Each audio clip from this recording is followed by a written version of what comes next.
Hello everybody, how you doing? This is Fadali and this video is about the image gallery in CSS. Okay, so we have the basic structure of the HTML document. Now we have to write the div element, the hyperlink element. Now I have to give it a path of the image. Is target would be blank.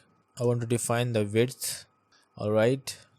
Okay, now I just want to add one more div element. Okay, now we have to style the image in the description with the help of CSS. So go to the style gallery will float from left. I have to use this class into my div element, some margin.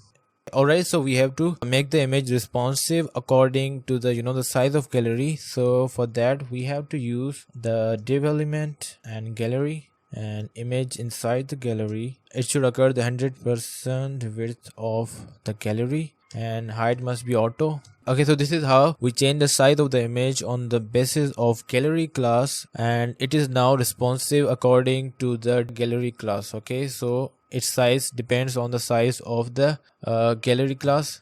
Okay, so 180 is a good. Okay, so this is how we change the size of the image with the help of gallery class. Okay, alright, so this is how it works. And now I think we don't have to use this. Okay, so now I have to style my text here. Let me just div gallery text.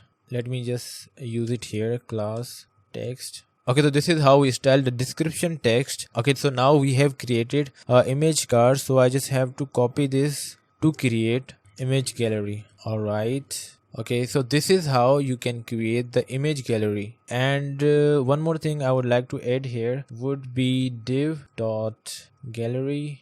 I want to add the hover effect. It would change its border, and now you can see here that we have just added the hover effect to make our gallery look better. Okay, so this is how you can create the image gallery. And if you really find this video useful, hit the like button and subscribe the channel, and bye bye.